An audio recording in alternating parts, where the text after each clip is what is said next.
Thank you for tuning in to Holy Babble, where I express my thoughts and opinions on religious doctrine taught to us in church, um, also the culture, and how some of what is taught to us as Bible, what is fed to us as Bible, Scripture as Bible, might be more babble than Bible. I'll let you decide.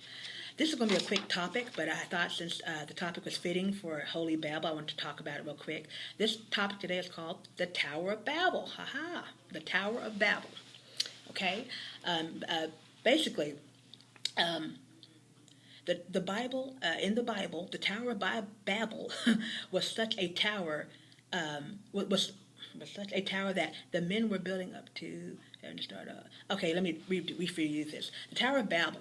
Okay, back in the early days, everybody was getting along great. Everybody spoke the same language. Okay, so they said, "Hey, let's come together as a group. Let's do something amazing. Let's do something awesome. Let's build a tower up to the heavens." Okay, and everybody will say, "Well, basically, look and see what we did. And we'll be all that, right?" Okay, so they got to building the bricks and all that stuff, and got it pretty high. Well, God came down and said, basically, God, Lord, I turned my back for 2 seconds, and now you done built this, 100-story building. Really? Okay, can't leave y'all alone for nothing, guys, right? So, so he saw that he did not like this. So, so therefore, he mixed up their languages so they could not communicate with each other, right? So the tower is left unfinished, and basically they have to file for bankruptcy, right? So there it is, sitting there half finished, whatever. Maybe some people still, what do they do? Squatted in it. We don't know if there are squatters in the Tower of Babel. Like, hey, don't let it go to waste, right? First few floors are finished, right? We're gonna be up in that bad boy tonight, okay? So anyway, so here comes the fun part to me to explore this topic. Let's go through this again. Are you telling me that that is the explanation for why we have so many different languages, so many beautiful languages, Swahili, Mandarin, Spanish, Italian, Hebrew, just all these languages. This is why we have so many different, and because people are communicating too well, then putting their minds together to build a building. Why couldn't he say, listen, I'll let you go up at least 5 stories, maybe 10 stories, but after that's it.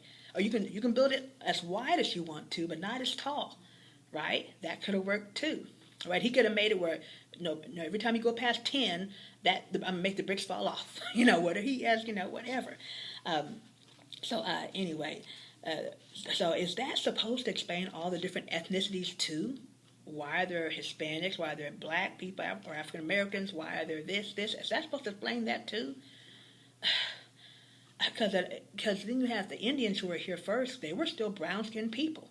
When the white folks came over, we were all together. Maybe when the planet was still together at one point, maybe there were still different parts that were hotter. I don't quite know all about that part. I'm not for sure. I went to I went to a religious junior college and got a little extra Bible. And my papa was a preacher and all that. But I don't know. I've heard some different things about that too. But that's not this is why he did this. So it wasn't out of love. He wanted us to have different cultures. It was he was mad they were building a building, and that's why we have all these different languages.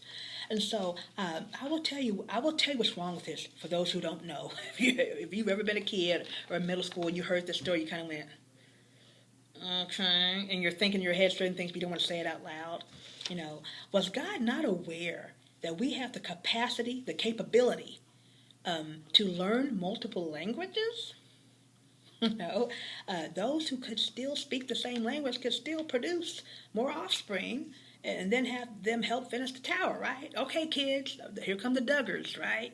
Get the building, finish this tower. Come on. Come on now, right? This is still the beginning of the world here.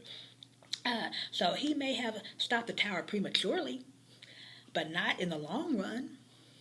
It was inevitable, apparently, right? It was inevitable, right? What is the modern day version of the Tower of Babel, everybody? What is the modern day version? The World Trade Center, the Sears Tower, hello, shout out Chicago, the Empire State Building, and I guarantee they're way taller than what the Tower of Babel probably ever would have made it up to, okay? We even have the capability to understand deaf people. Basically get that brick. We can tell someone, get that, put it here, even with hand gestures, even if you didn't know how to speak sign language. That somebody to figure out this is your job, right? So do deaf people, so basically deaf people could have finished the Tower of Babel too, if there was enough of them, right? So what was the point? What was the dadgum point? We can fly up through the heavens higher than any Tower of Babel can reach. We can go into space, land on the moon. What was the point in the long run? We're way past the heavens, honey. We're on the freaking moon. We're in space. You destroy the world, start over again, and we are no different. Did we learn our lesson? Did we really learn our lesson? Dear Lord, if you didn't like Saddam, sorry, if you didn't like Sodom and Gomorrah, that's kind of funny. If you didn't like Sodom and Gomorrah, honey, stay out of the red light district. Don't watch HBO. Stay off the dark web. It's way worse than what they were probably doing in Sodom and Gomorrah. Okay? Was he really thinking, I fixed them? No more Tower of Babble. Yeah, that's a wrap, folks. Was he really thinking, that's it. I'm God. What I said goes, right? Lord, honey, you hadn't seen nothing yet. Okay? That's the end of that one for that one. So anyway, a lot of these are just thoughts that when you're in middle school and high school, even elementary. When you're a kid, you hear stuff and you know something that just doesn't quite make sense. And they say, well, just have faith, which means just go along with it. Just don't ask too many questions. Wink, wink, and you're still just going, okay. These are the stuff you thought when you're younger, and you don't want to ask the questions, and you're just wondering, is anybody else thinking what I'm thinking? So that's where I'm coming from. Thanks for watching and listening. Have a good day.